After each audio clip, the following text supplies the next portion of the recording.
He would love nothing more than to divide our country based on race, religion, gender, orientation, or immigration status. Because this is the only way he knows he can prevent the solidarity of us working together across all of our differences. Something that is causing real harm and devastation to our communities, we might uncover the truth. And the truth is that this is all by Democrat design. Our inner cities are all by Democrat design. Like Chicago, like Baltimore, and like Detroit, they have been run by Democrats for decades. Just pause for a moment and really listen to what was said. What you just witnessed wasn't a call for unity. It was a performance perfected over years.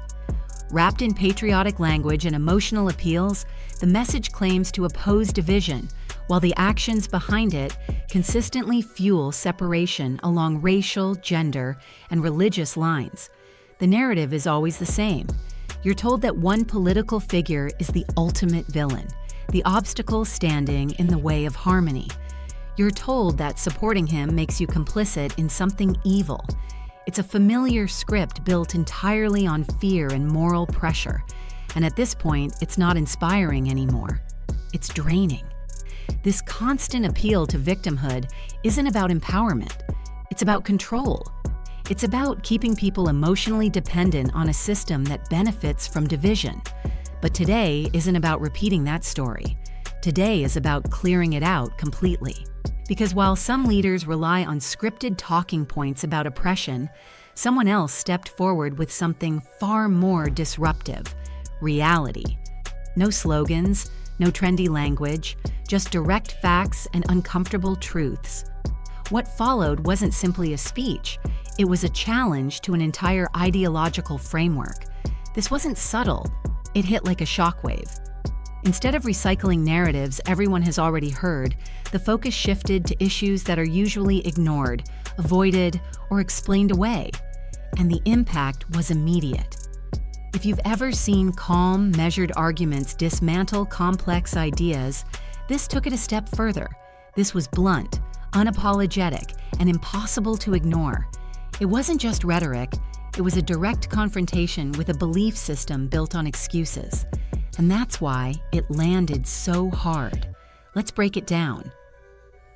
I say this all the time. You show me a neighborhood where there are liberal policies that reign supreme, and I will show you a neighborhood where Black Americans are struggling in this country.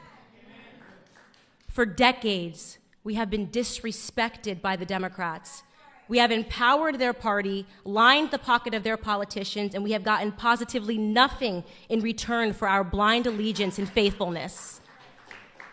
I've recently begun to immerse myself, as I told you all yesterday, in old videos and interviews of Dr. Martin Luther King Jr.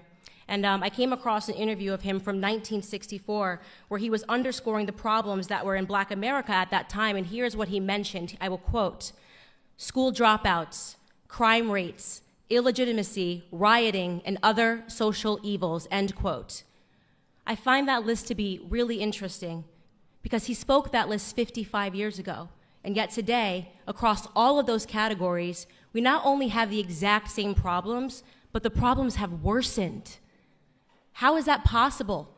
How is that possible in a society that has experienced so much social progress that we are seeing a decline in the Black community?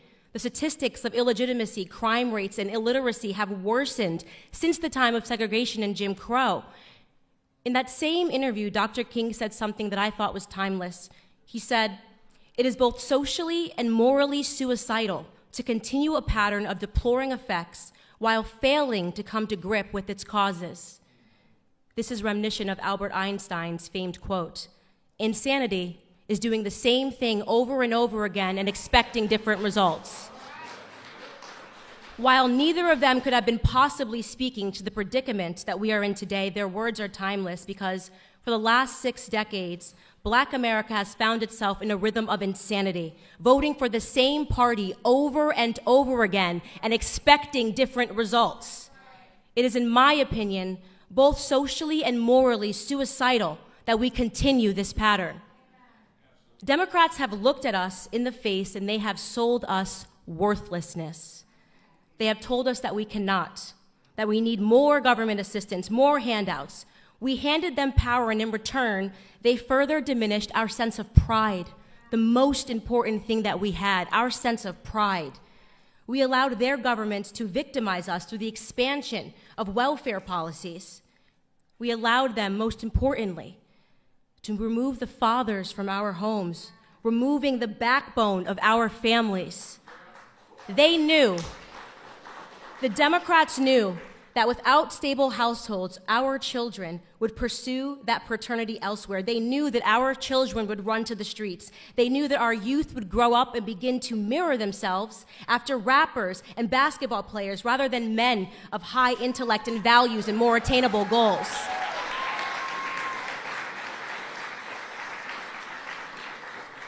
Their media took away the Jeffersons, they took away the Winslows, they took away the Huxtables, and they gave us love and hip hop. They knew exactly what they were doing. They were resetting our goals. But what they didn't know, what they could have never predicted, was that we might wake up to it one day.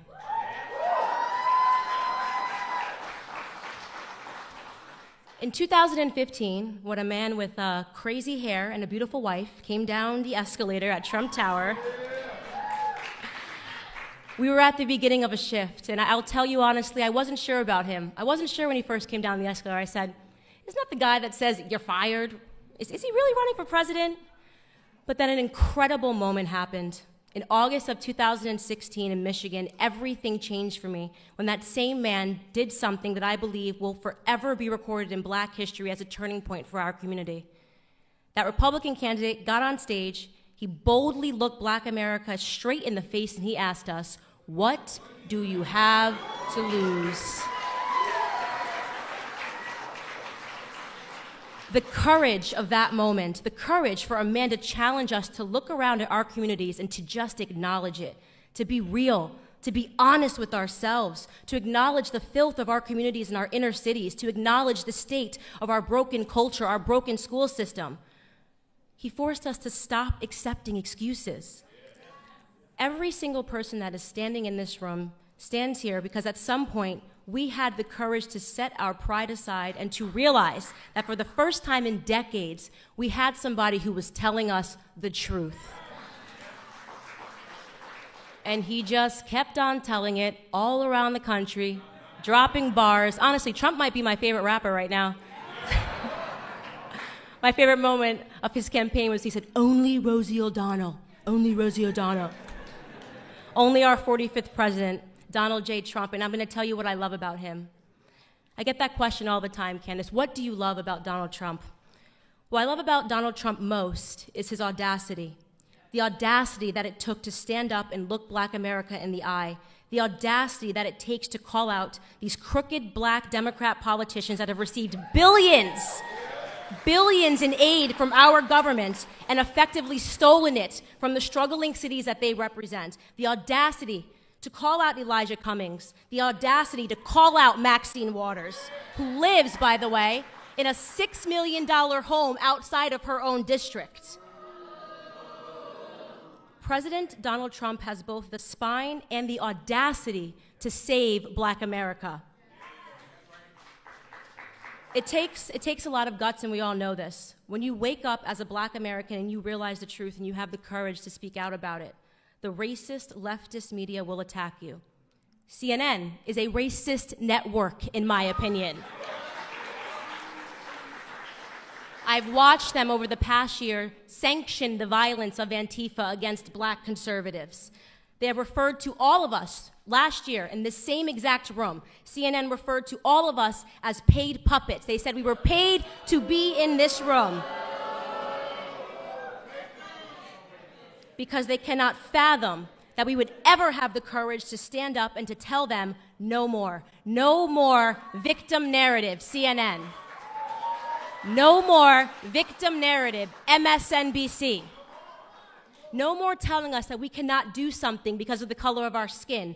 No more fear politics. No more attempts to scare us into voting for you. No more lies, no more half-truths. They attack the one president that has done the absolute most for Black America than any president in American history because they are scared. And I'll tell you what they're scared of. They are scared of no longer being able to control us. They are scared that we are actually waking up to everything that they have done to us. It was Clarence Thomas, Supreme Court Justice Clarence Thomas, in 1991 who warned us against what the Democrats and the media would do to Black people like us. This is what he said, quote, "This is a circus. It's a national disgrace, and from my standpoint as a Black American, it is a high-tech lynching for uppity Blacks who in any way deign to think for themselves, to do for themselves, to have different ideas, and it is a message that unless you kowtow to an old order, this is what will happen to you. You will be lynched, you will be destroyed, you will be caricatured, rather than hung from a tree." How right was Supreme Court Justice Clarence Thomas in the treatment of Black Americans today? It is a national disgrace. But let them continue. Let them continue their attacks on free-thinking Blacks. It's not going to stop us in any way from supporting this administration, from supporting people like our honorable Vice President, Mike Pence, who is finally talking about God again on the national stage.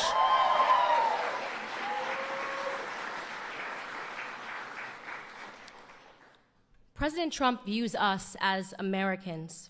And the answer, of course, to that question is that we had absolutely nothing to lose from taking a chance on him, and now we're winning. We want Trump. We want the victor narrative. We want opportunities. We want to be viewed as Americans first and foremost. And you know, I rarely give him credit, but maybe former President Barack Obama said it best in his Harvard Law School paper when he wrote, "The American dream is to be like Donald Trump."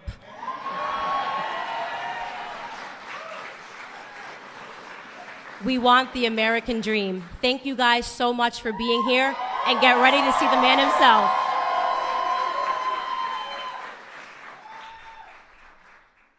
That reaction at the end said everything.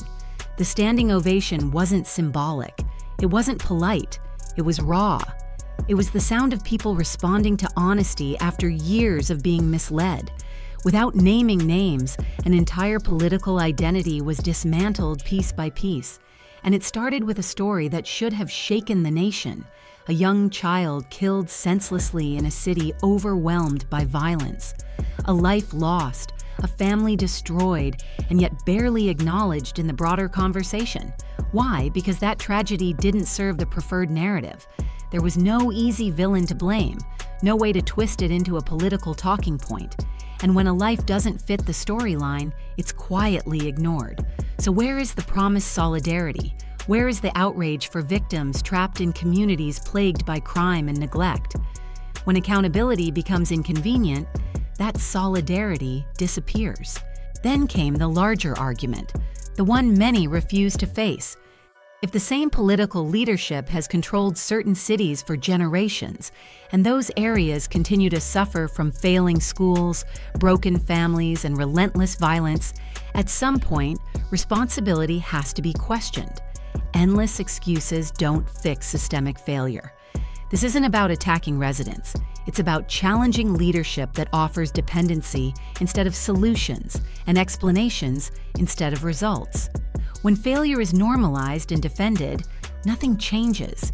That's why the message resonated so deeply. It wasn't an insult, it was a challenge to stop accepting broken systems as permanent, a challenge to try a different path, a challenge to reject the idea that entire communities must remain locked into victimhood. That kind of thinking is dangerous to the political establishment, because once people realize they don't need permission to think independently, the narrative collapses. When individuals stop seeing themselves as powerless and start recognizing their own agency, the system built on grievance starts to crumble. What you witnessed wasn't applause for a single speaker. It was applause for a shift in mindset. It was applause for accountability over excuses, opportunity over dependency, and ambition over victimhood. So the real question is simple. Do you believe in a future built on constant grievance and blame? Or do you believe in a future built on responsibility, choice, and possibility? Judging by that reaction, more people are starting to make up their minds.